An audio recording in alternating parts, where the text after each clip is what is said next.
പേര്? ശ്യാമള. ശ്യാമള. വീട്ടുപേരെന്താ? തൊമ്മൻകുടി. തൊമ്മൻകുടി. ശ്യാമള പുഷ്കരൻ. നിനക്കെന്നെ മനസ്സിലായ? ഇല്ല. മണ്ടോദരി. 3ാം ക്ലാസ്സില് ഒന്നിച്ച്.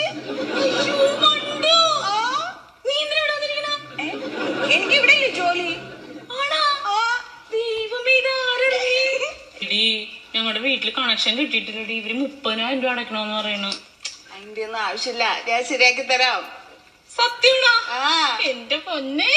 ഹസ്ബൻഡോ? ഖത്തറിലാടി. ആണോ? ഇനിയിപ്പോ എന്നാ വരിക? അടുത്ത ആഴ്ച വരും. ആണോ? അപ്പൊ എനിക്ക് കുറച്ച് സാധനങ്ങൾ വേണം, കൊണ്ടുവരാൻ പറയോ? പിന്നെ നീ പറ. എനിക്കൊരു ഐപാഡ് വേണം. ഐപാഡോ? അതിനെത്ര രൂപ കൂടി? അത് ഒരു 30 താഴേക്കേ വരുള്ളൂ. 30,000?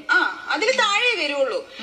പിന്നെ എന്റെ അനിയന് പഠിക്കാൻ വേണ്ടിട്ട് ലാപ്ടോപ്പ് വേണോന്ന് പറയുന്നുണ്ടായിരുന്നു, അതും കൂടി ഒന്ന് കൊണ്ടുവരാൻ പറയോ? അതിനെത്രയാവും? അതൊരു 40 രൂപയ്ക്കൊക്കെ നല്ല സാധനം കിട്ടുന്ന പറഞ്ഞ കേട്ടെ. എനിക്ക് കുറച്ച് കുങ്കുമപ്പൂ കൊണ്ടുവരാൻ പറയോ?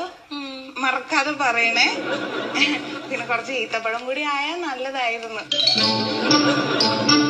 നീ എന്താ ഇങ്ങനെ ഇരിക്കണേ? ഞാനിവിടെ 30,000 രൂപ അടയ്ക്കാം.